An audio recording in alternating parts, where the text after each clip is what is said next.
Athens, you know, the birthplace of democracy, philosophy, and theater. But there is nothing permanent except change. And today, it's a very different place. Anarchy, police brutality, the rise of fascism, put them all together, and you get a deadly cocktail. Athens is my birthplace too, and I came here to tell you a story about the darker side of the city.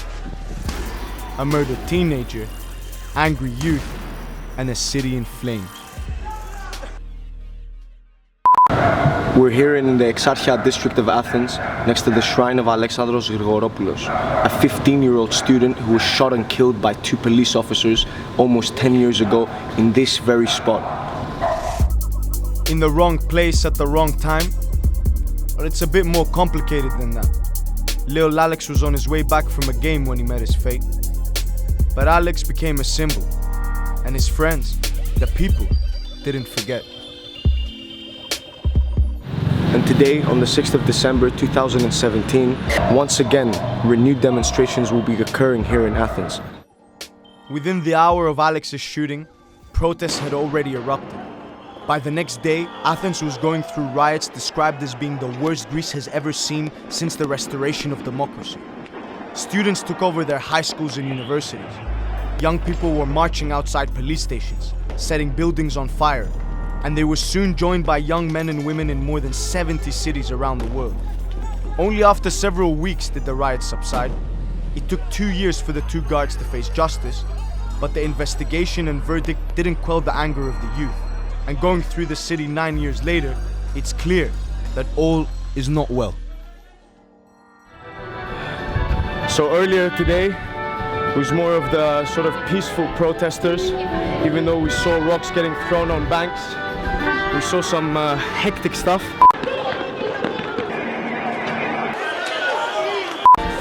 But right now it's about to really pop off. So we're gonna go join the bigger crowds right now that have all gathered for the memory of Alexandros Grigoropoulos. Police is everywhere. We see big police trucks, police officers, special forces, riot police. As you can see, the streets are being locked off ahead in anticipation for what's gonna happen. There's 2 sides, the protesters and the police.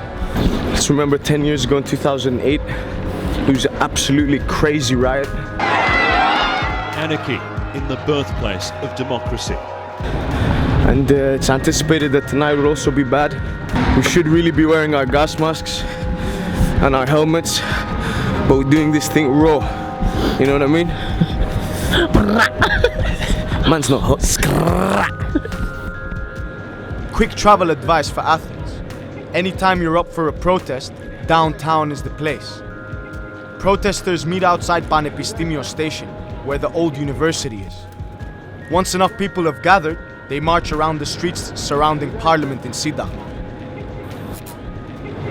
So everybody's coming together right now. It's very interesting to see this. Always reminds me of the stuff we saw in revolutions in the Arab world. It's just youth coming all together in one place. It almost seems uncoordinated, even though there is an element of organization, but it's just everybody coming and from different parts of society. So there's the anarchist, there's the party member, there's the normal civilian, there's the old, there's the young, there's the women, there's the men.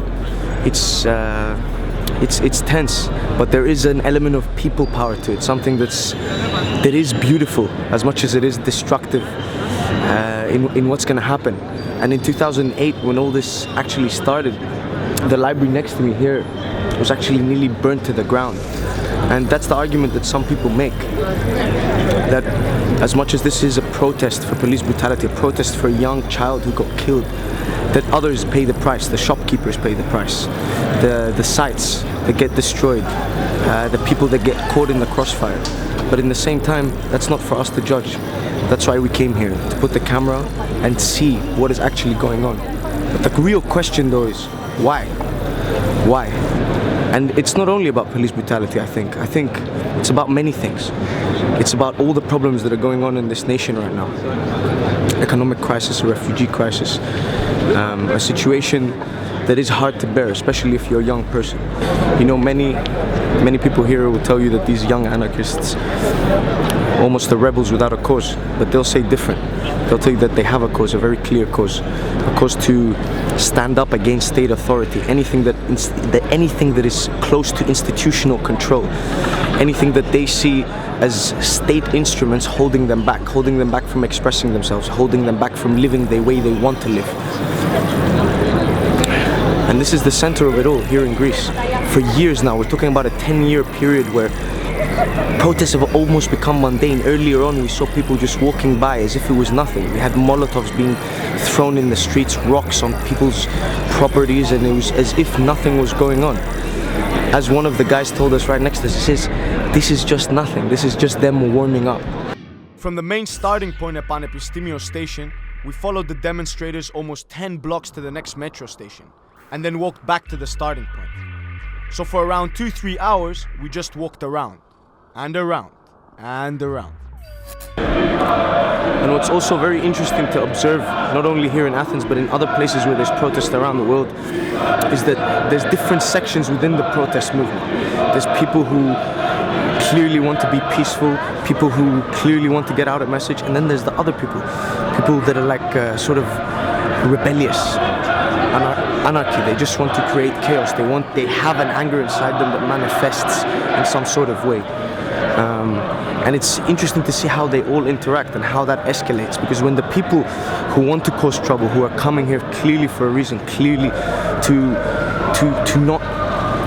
not sit down when they're provoked by the police, to not take shit basically, that's when it really pops off. Because other people, these are the guys in the front lines, the people who want to do it, these are the guys in the front lines.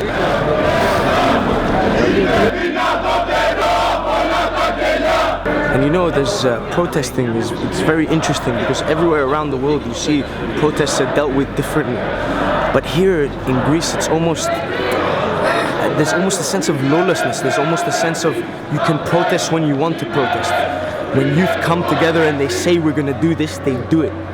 They don't care. They don't care about police. They don't care about the state. They don't care about if somebody's not going to be able to get to work. They don't care about getting permission for doing what they do, what they feel. Many of these people, when you look at them, you see them, they're wearing full faces and it looks quite intimidating, but you'll actually be surprised how young many of these people are. And protesting here has become essentially a part of the youth culture, you could say. They say Athens is the birthplace of theater, democracy, and philosophy, but it's also becoming the birthplace of Molotov cocktails. You know what I mean? They're chanting here about the police.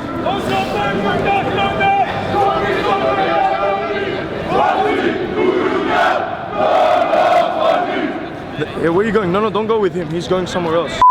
So, our fixer, he's running away.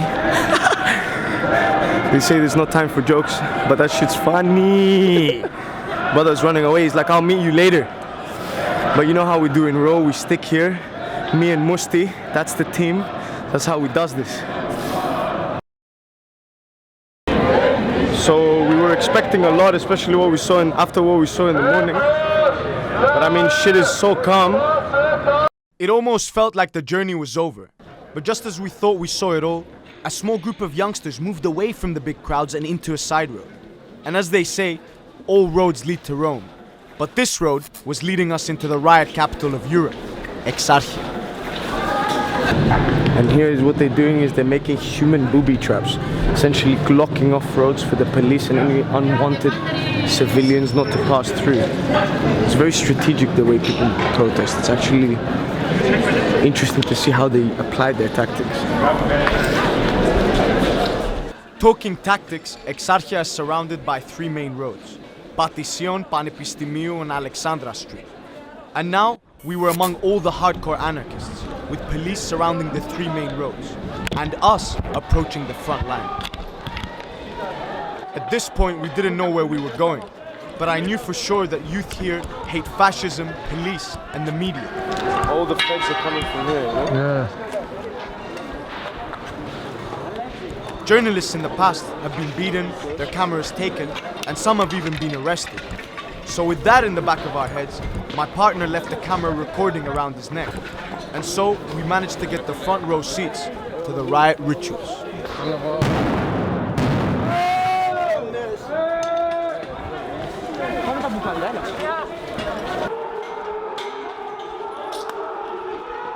Every time we moved forward, we suddenly found ourselves running back. To my eyes, fam.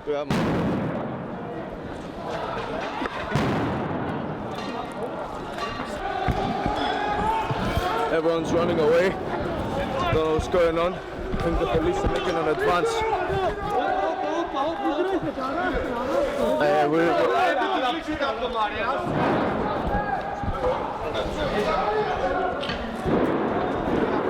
They're coming from that way.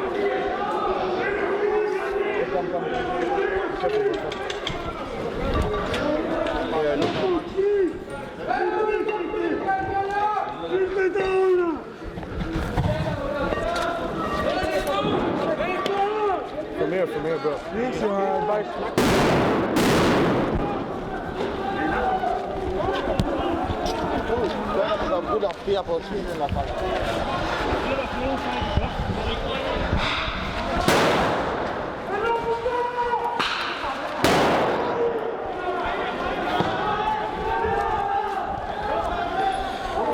Ahmed!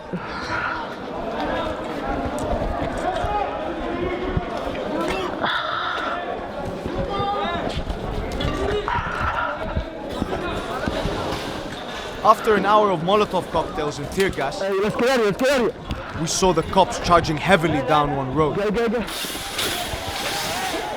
Careful.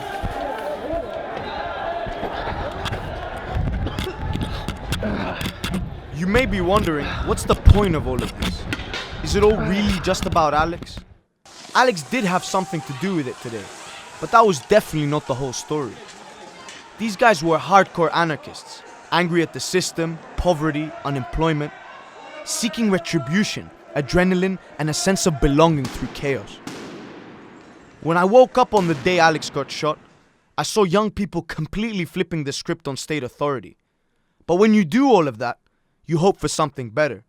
And 10 years on, it still looks very much the same. So we're back at the spot where it all started. Our journey today, the reason for the riots, everything. Paid our respects to Alexandros, and let's hope for a better future for this country and for all the people like him.